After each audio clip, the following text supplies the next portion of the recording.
dari kelompok 4 kelas 8F ingin memperkenalkan nama anggota kami. Perkenalkan, nama saya Cynthia Putri Abelia. Perkenalkan, nama saya Safina Oktaviani. Perkenalkan, nama saya Priscilia Jerry Anggraini. Perkenalkan, nama saya Sisya Rizky Anantri. Terima kasih. Wassalamualaikum warahmatullahi wabarakatuh. Selamat siang Bapak. Ya, selamat siang. Saya ingin menanyakan pendapat Bapak tentang kasus pencurian budaya Indonesia, khususnya batik yang sempat diakui oleh negara lain. Apa yang Bapak ketahui tentang batik sebagai warisan budaya Indonesia? Ini pertanyaannya dari kelas berapa ini? Kelas 8F. Dari mata pelajaran apa? Dari mata pelajaran Bahasa Indonesia. Bahasa Indonesia. Iya. Yang mengajar Bu Sabila. Bu Sabila. Oke. Tadi pertanyaan tolong diulangi lagi. Apa yang Bapak ketahui tentang batik sebagai warisan budaya Indonesia? Oke. Gini anak-anak ya. Jadi kembali kita apa yang sampean pertanyakan tadi terkait dengan masalah batik. Batik itu adalah merupakan hasil karya yang di dalamnya ada beberapa motif, kemudian ada beberapa yang perlu kalian ketahui. Batik itu memang merupakan budaya yang tentunya kita pertahankan, kita lestarikan keberadaannya. Ya, kemudian batik merupakan peninggalan nenek moyang kita yang sebenarnya lahirnya sejak zaman kerajaan-kerajaan terdahulu, bisa dimulai dari kerajaan Majapahit, kemudian sampai dengan Tuban juga. Akhirnya kita di Tuban kenal dengan istilah batik gedok gitu. Nah, jadi nyambungnya dengan pertanyaan sampai tadi, tentunya apa yang kamu tahu tentang batik ya. Batik merupakan, sekali lagi, batik itu merupakan karya nenek moyang kita yang mempunyai mempunyai arti penting karena terkait dengan sesuatu yang digunakan, yaitu tentunya terkait dengan masalah sandang yang ada di negara kita. Oke, tapi sementara itu seperti itu jawabannya. Ya, kita lanjut pertanyaan kedua. Oke. Menurut Bapak, apa yang membuat batik menjadi salah satu warisan budaya yang penting bagi Indonesia? Buat ulang lagi. Apa yang membuat batik menjadi salah satu warisan budaya yang penting bagi Indonesia? Ada beberapa hasil karya nenek moyang kita itu, ya, ada beberapa peninggalan antara lain, ya, bisa itu berupa bangunan, kemudian bisa berupa alat-alat yang digunakan oleh nenek moyang kita itu untuk bercocok tanam misalnya. Kemudian ada beberapa karya yang mungkin terkait dengan masalah batik ya, yang sebenarnya batik itu juga mempunyai nilai keindahan terkait dengan pertanyaan tadi, terkait dengan Membuat batik menjadi salah satu warisan budaya yang penting bagi Indonesia. ya, dikatakan membuat, ya, pembuatan batik itu sangat penting karena gini ya, batik itu dibuat dari bahan-bahan, utamanya bahan-bahan, kemudian bentuk-bentuk motif yang ada ini sumbernya memang dari alam, ya. Jadi motif yang kita ketahui saat ini itu awalnya itu memang dari lingkungan yang ada di sekitar kita. Untuk motif-motif bentuk-bentuknya ada motif yang berupa dari tumbuh-tumbuhan atau motif flora, ada motif binatang, kemudian ada motif manusia. Ya, ini tidak lepas jauh dari sejarah tentang seni dekor, ya, seni dekorasi atau mungkin ragam hias. Dan ragam hias, objek-objek yang ada ragam hias itu memang identik banget dengan motif-motif yang ada di batik. Makanya Mengapa dikatakan batik mempunyai peran yang penting? Karena memang batik itu sendiri ya dalam motif atau coraknya ini dipengaruhi oleh lingkungan yang ada di sekitar kita. Makanya ya kemudian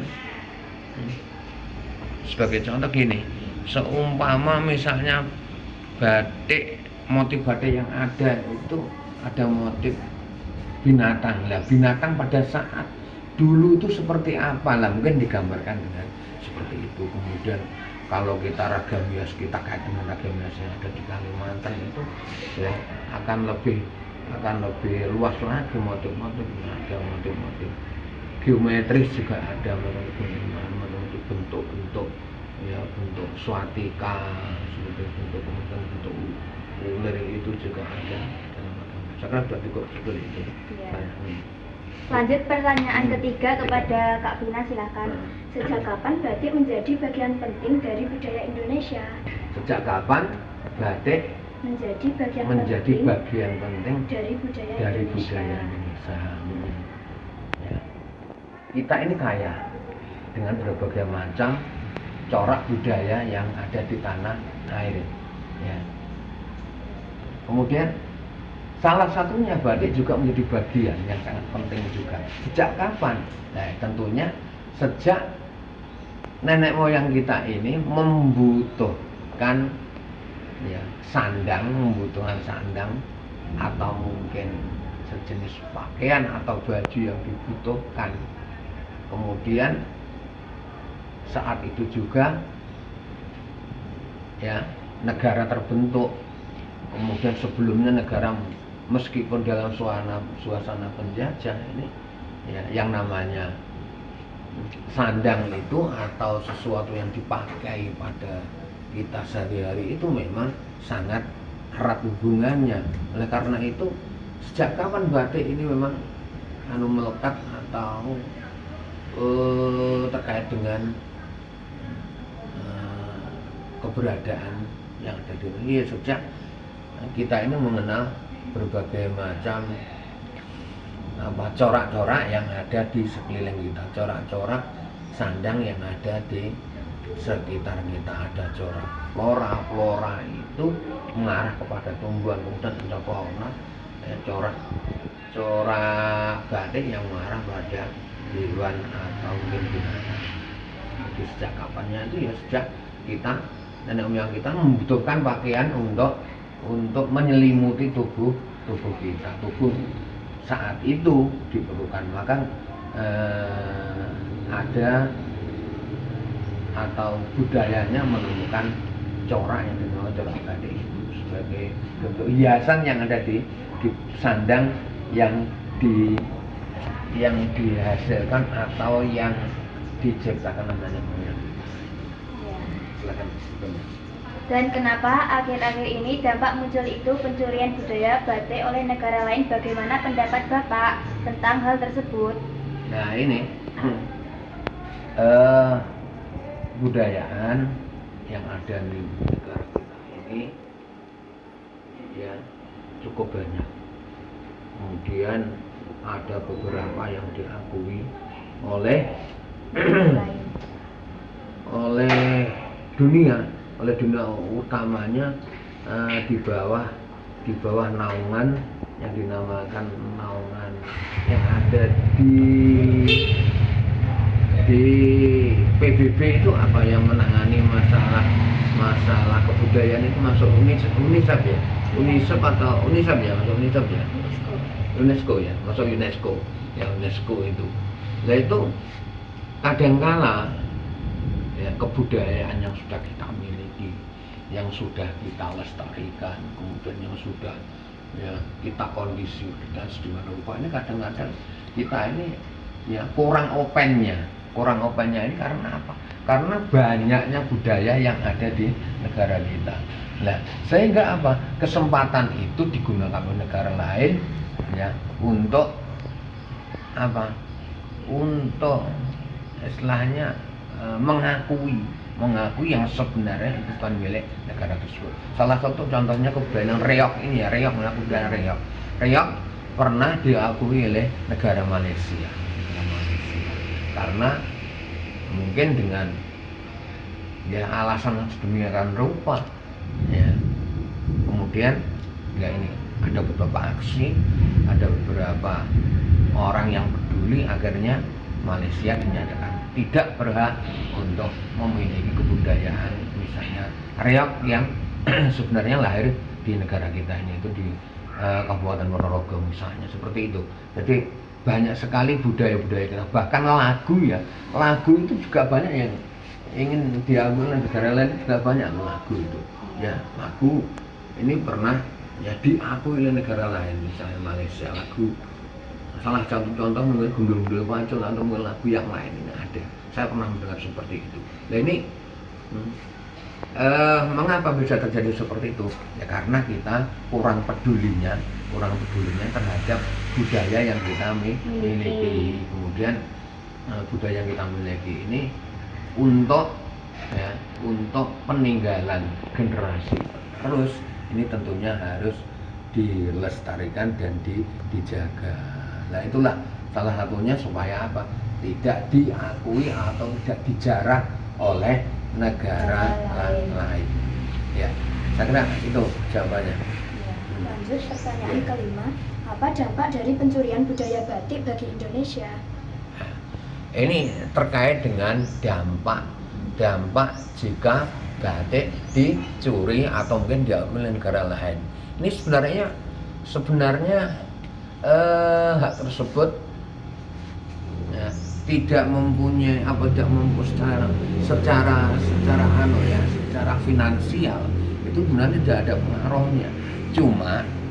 Cuma ya batik yang sudah diakui negara lain ya, itu merupakan hak paten yang juga harus dihormati oleh orang lain atau negara lain ya. Nah itu tentunya juga harus dihormati.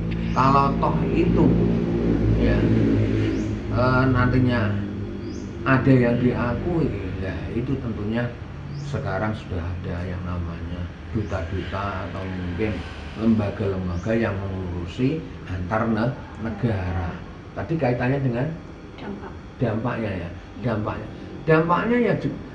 tentu dampaknya adalah kebudayaan yang sudah kita miliki ini kalau dijarah oleh orang lain, tentunya ya kebudayaan yang kita miliki ini menjadi berkurang jumlahnya ya, kemudian hal-hal yang sudah mendapatkan validitas atau mungkin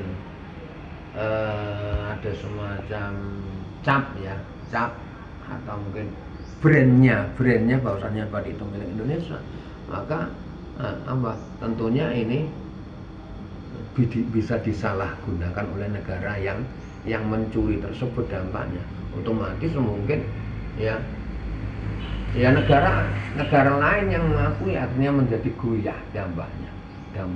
Oh berarti Indonesia itu ya hanya akun-akun saja. Nyatanya apa? Batik itu ternyata yang mempunyai adalah negara ini misalnya. Dampaknya ya otomatis kita akan kehilangan ya budaya yang berupa batik, dan itu jangan sampai terjadi, nggak boleh terjadi kalau seperti itu, dan itu harus kita pertahankan. Siapa yang menjaga ya kita ini kita semua.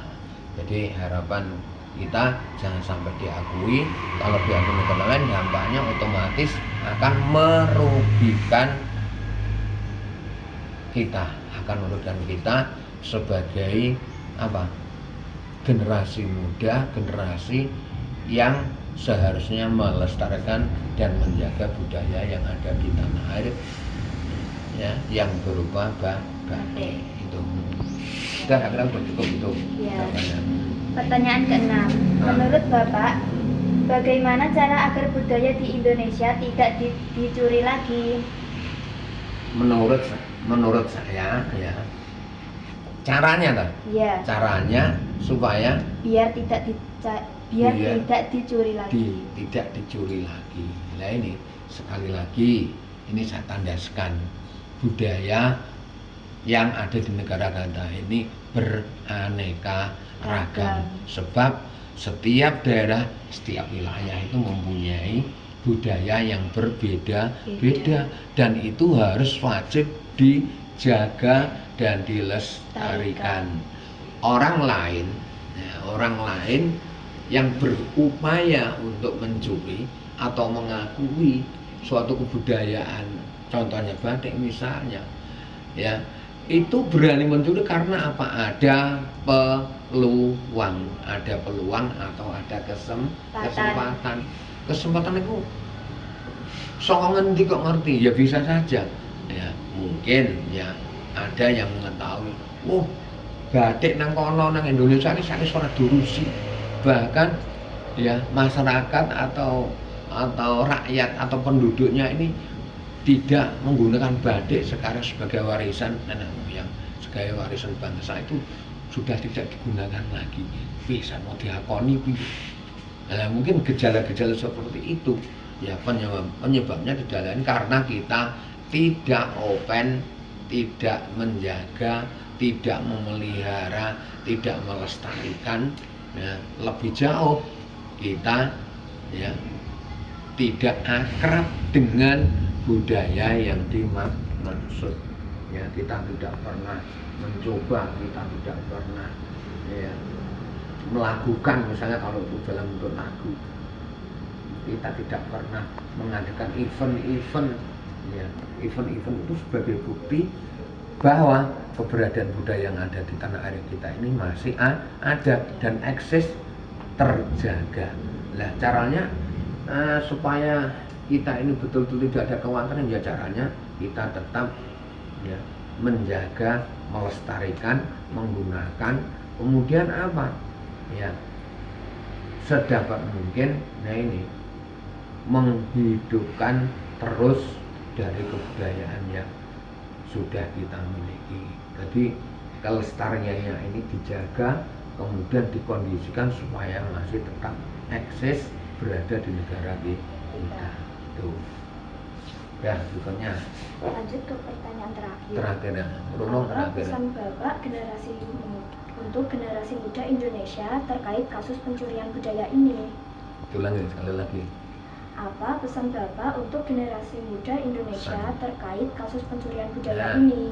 Pesan yang ingin saya sampaikan kepada kalian semua sebagai penerus generasi muda yang ingin melanjutkan estafet dalam mengisi perjuangan yang ada di tanah air ini.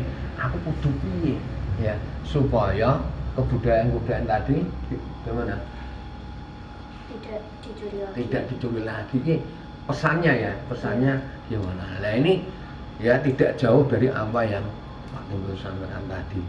Ya, jadi budaya-budaya yang ada di tanah air ini ya kita harus kompak, kita harus bekerja sama, kita harus tetap mengkondisikan dan kita harus tetap waspada untuk selalu menggunakan, selalu melestarikan, selalu menjaga agar tidak dicuri oleh orang lain.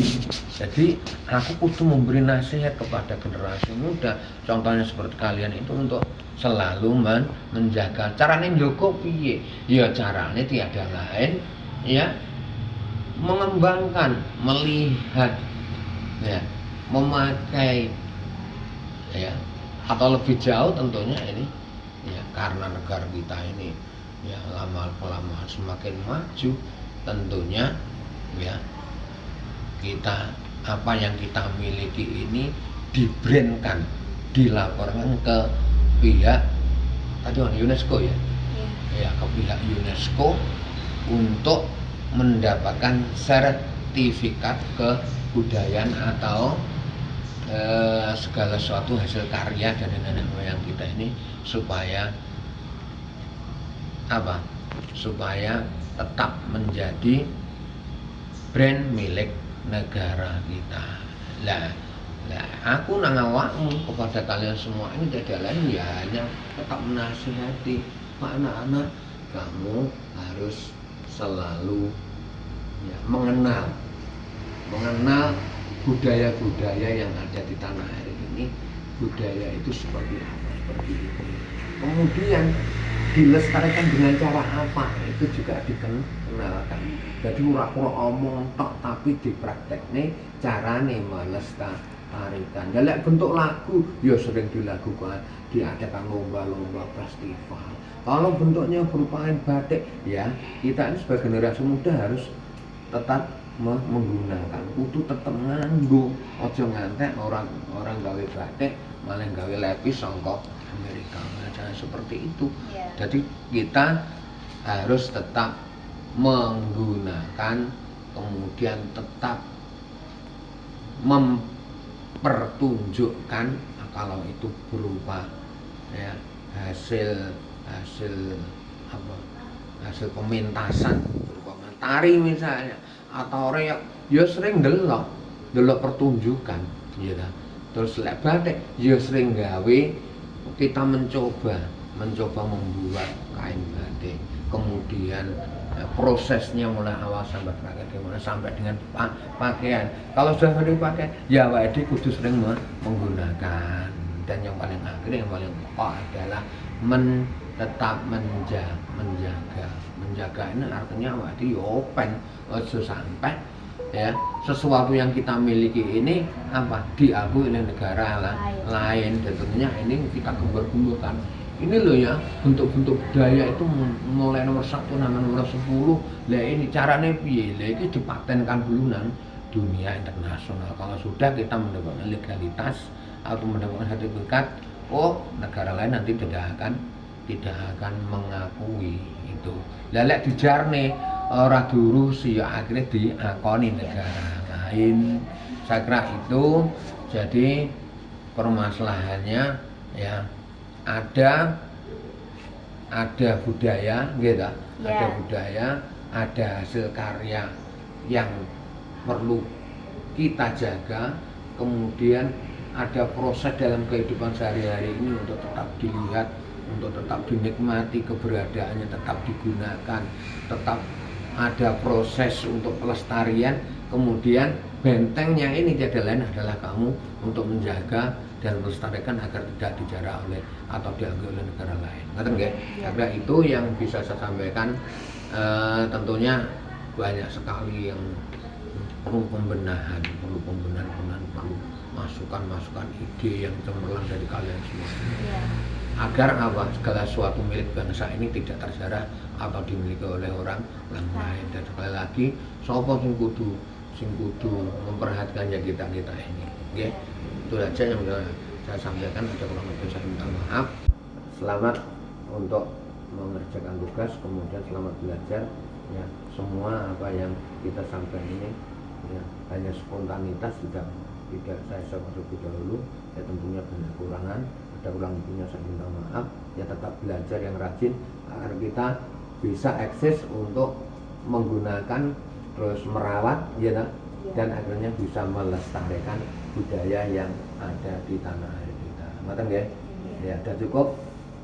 Ya. Terima kasih Bapak atas waktu dan kesediaan berbagi pandangan mengenai kasus pencurian batik. Semoga informasi yang diberikan dapat membantu upaya pencegahan ke depannya serta meningkatkan kesadaran akan pentingnya melindungi warisan budaya kita. Kami sangat menghargai dukungan Bapak dalam menjaga kelestarian batik sebagai identitas bangsa. Besar harapan kami agar kolaborasi ini terus berlanjut demi kebaikan pendidikan dan kebudayaan. Wassalamualaikum warahmatullahi wabarakatuh. Ya, dan luar biasa. Assalamualaikum. Waalaikumsalam warahmatullahi wabarakatuh. Selamat siang Bu Yunia. Selamat siang. Kami dari kelas 8F ingin mewawancari Bu Yunia tentang pencurian budaya batik di negara lain. Apakah boleh? Boleh, ini topik yang sangat menarik.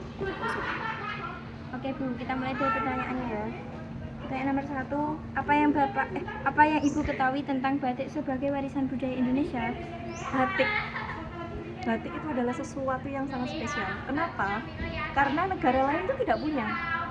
Hanya negara Indonesia saja yang punya batik. Batik itu spesial. Sampai di suatu acara di luar negeri, batik Indonesia itu sangat mempesona. Orang-orang luar itu menganggap, oh, batik ini kok indah sekali, itu dari mana? Dari Indonesia. Itu yang ibu tahu tentang batik. Oke Bu, lanjut. 2. Menurut Ibu, apa yang membuat batik menjadi salah satu warisan budaya yang penting bagi Indonesia? Itu kita balik lagi ke jawaban ibu yang nomor 1. Batik itu sangat penting karena dia itu unik sekali. Jadi batik di Indonesia itu sangat beragam. Di Tuban sendiri kan ada beberapa batik, ada gedok, ada apalagi coba, ada beberapa jenis batik di Tuban. Ada banyak sekali jenis batik di Indonesia. Itu menjadi uniknya batik di Indonesia itu. Indonesia satu-satunya yang punya batik, di negara lain tidak punya. Gitu. Oke Bu, lanjut pertanyaan selanjutnya. Sejak kapan batik menjadi bagian penting dari budaya Indonesia? Batik itu mulai ada itu di abad ke-4 Masehi. Jadi udah lama sekali. Batik itu udah lama sekali. Jadi sampai batik itu ada di sekarang ini ya tugas kita tuh harus memakai batik. Ini contohnya kalian di sekolah memakai batik. Ibu di hari Kamis sampai Sabtu juga memakai batik. Jadi kita generasi bangsa muda harus tetap memakai batik, suka batik. Jangan batik Korea-Korea style ya, tidak boleh. Harus batik Indonesia yang sopan dan anggun. Kalau batik Korea itu ada yang itu bukan batik Korea, mohon maaf Ibu, revisi kalimatnya. Model-modelnya itu yang ketat itu sebenarnya Ibu rada tidak setuju. Nah, yang ketat-ketat itu tidak setuju. Benar-benar yang tunik, yang panjang-panjang, yang menutup aurat itu baru baik. Ya, nomor 4. Akhir-akhir ini sampai muncul itu pencurian budaya batik oleh negara lain. Bagaimana pendapat Ibu tentang hal tersebut? Iya, negara yang mencuri batik itu Ibu sebut saja ya, ada Malaysia. Kenapa Malaysia itu sering sekali mencuri kebudayaan kita? Bukan hanya batik, ada beberapa juga. Itu sering diatasnamakan Malaysia, padahal itu punya kita asli. Bagaimana Bu cara kita merebut, mempertahankan? Kalau mereka mengakui itu batik mereka, ya kita serang aja. Bagaimana cara menyerang? Kita itu boleh berpendapat. Kita itu boleh berkebebasan berpendapat asal yang kita sampaikan itu beretika, bermoral, dan bertanggung jawab. Bagaimana Bu caranya? Kalau mereka mengakui lewat media sosial, ya kita akui balik lewat media sosial bahwa batik itu asli Indonesia, bukan punyamu, tapi dengan kata-kata yang sopan, baik, beretika, dan bertanggung jawab. Jadi Ibu tarik benang merahnya. Kalau mereka mengaku, ya kita tentang, kan itu punya kita. Nggak boleh itu budaya kita diakui oleh negara lain. Gitu. Oke Bu, pertanyaan selanjutnya. Apa dampak dari pencurian budaya batik bagi Indonesia? Sangat merugikan, sangat merugikan. Kenapa? Kalian gambaran begini saja. Kalian punya pulpen. Pulpennya Ibu ambil secara paksa. Kalian marah nggak? Marah. Ya, kita kalau budaya kita diakui negara-negara lain, kita harus marah. Biar apa? Ya biar tidak dicuri. Bagaimana cara kita untuk mempertahankan biar tidak dicuri batik kita? Ya kita budayakan. Kita budayakan benar-benar cinta tanah air, cinta batik itu harus dilaksanakan. Kalau bisa setiap hari, kalau nggak bisa kita laksanakan sesering mungkin. Gitu. Nomor 6. Menurut Ibu, bagaimana cara agar budaya ini tidak dicuri lagi? Ya itu tadi, kita balik lagi benang merahnya kita tarik ulur lagi, bagaimana agar tidak dicuri. Ya kita harus tegas. Kamu nggak boleh mengakui nggak boleh. Kalau mengakuinya lewat media elektronik, ya kita serang lewat media elektronik. Kalau dari media sosial, ya kita serang balik dari media sosial. Tapi ya begitu, menyerangnya kita harus beretika, bermoral, dan bertanggung jawab dengan ketikan yang kita ketik. Begitu. Oke Bu, yang pertanyaan terakhir, apa pesan Ibu untuk generasi muda Indonesia terkait kasus pencurian budaya ini? Yaitu ini kan kalian anak-anak bangsa, anak-anak Gen Z itu adalah pendapatnya itu sangat unik, sangat dibutuhkan oleh gen-gen milenial. Bagaimana agar kita bisa mempertahankan budaya batik itu? Kita pakailah batik, kita pamerkan bahwa kita punya budaya batik yang negara lain tidak punya. Jadi kalau semisal ada pameran batik apa, kalian ikut. Ada perlombaan tentang batik-batik apa, kalian ikut. Itu adalah salah satu cara untuk mempertahankan batik Indonesia agar tidak dicuri oleh negara lain. Itu anak-anakku. Terima kasih Bu atas waktu dan kesediaan berbagi pandangan mengenai kasus pencurian batik. Semoga informasi yang diberikan dapat membantu upaya pencegahan ke depannya, serta meningkatkan kesadaran akan pentingnya melindungi warisan budaya kita. Kami sangat menghargai dukungan Ibu dalam menjaga kelestarian batik sebagai identitas negara. Besar harapan kami agar kolaborasi ini terus berlanjut demi kebaikan pendidikan dan kebudayaan kami. Terima kasih. Wassalamualaikum warahmatullahi wabarakatuh. Wassalamualaikum warahmatullahi wabarakatuh.